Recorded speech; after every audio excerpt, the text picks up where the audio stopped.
The Senate race up in New Hampshire is getting tight. Retired Army Brigadier General, former U.S. Army Commander, Republican Don Bolduc is facing off against Democrat Senator Maggie Hassan in New Hampshire.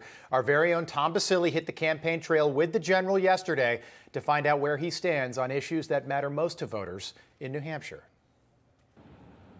The trees are at peak color here in the Granite State to match the intensity of the U.S. Senate race here, now in a virtual tie between incumbent Democrat Maggie Hassan and two-time Purple Heart recipient General Don Bolduc.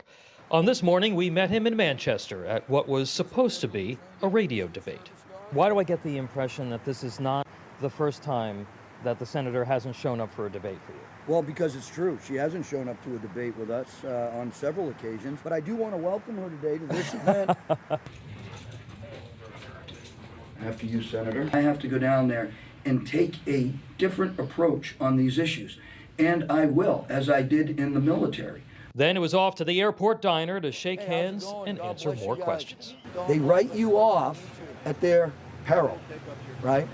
And I've always worked hard. You don't go from private to general without working hard, right?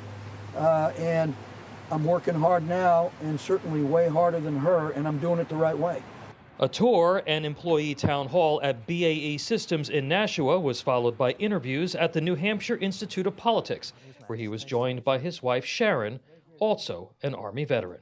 The schedule's difficult, I'm not going to lie. I mean, nothing compares to having Don deployed overseas and not knowing if he's coming home. We're doing something we enjoy, and I mean, I'm supporting Don. I get to hang out with him every day, so I like that. Bolduc grew up on a dairy farm. I asked him how that helped form his outlook and his values. The way I try to tell people about that is I believe farmers are public servants. I would deliver milk with my grandfather. We go up there, and he knocks on the door, and the lady of the house comes to the door, and she says, "Hey, Charlie, we can't afford the milk today, this week," right? And he goes, "Not a problem. Send your son by to work on the farm this weekend, and your milk will be paid for." Giving back to the community, and you know, my grandfather and my dad taught us is a responsibility. How do we get back to that point where people want to be in the military, where they want to serve the country, right, as you did? I think it starts right at home. It starts right in our communities, and it starts in schools. The military right now has gone so woke. CRT, transgender training, you know, all these things that are leading away from its readiness. You've been very public and very open, to your credit, about PTS and traumatic brain injury. We put together this program, and it was highly successful, but it took leadership. It took me to say, I have post-traumatic stress and TBI, because the military program stigmatizes people. It's a leadership issue. You have the programs, you have the money. That's not the issue. The issue is the approach, and they got it wrong. That evening, a town hall with a focus on education in a packed sports bar in Londonderry. We're gonna win, baby! They locked us down. They closed our businesses. They closed our churches. They masked our children. They closed our schools. They hurt us. And that's right. Never again. Join me in that. Never again.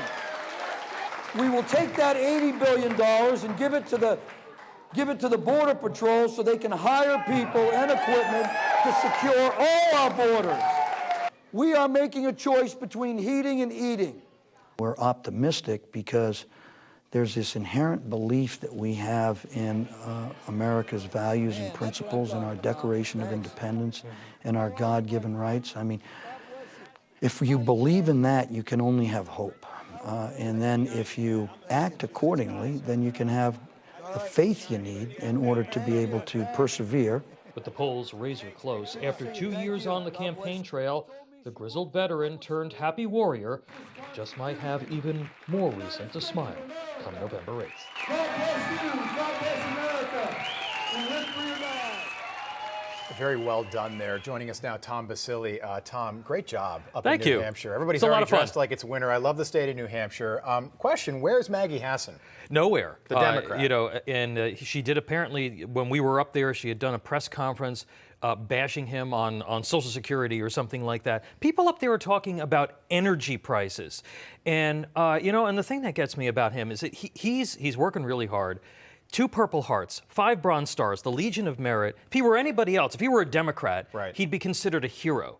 But he's been vilified throughout this entire campaign, and she has not proposed any solutions to the border, to the energy crisis, any of the stuff the folks are really talking about. He's been out there for 2 years. He's been to every single town in the state. Wow, great reporting, Tom. He's down by 1 point. It's within the margin of error. 1 point. And there's a lot of enthusiasm. Yeah. Okay, Tom Basile, thank you. 11 days to go until the midterms. We'll keep a close eye on that race and many others. Stay. No crooked establishment. None of that twisting the truth. No talking down to me. Don't tell me how to think. Don't tell me how to think. Don't tell me how to think. I trust Newsmax. Newsmax. They don't tell me how to think. They let me decide. Newsmax. Real news For real people.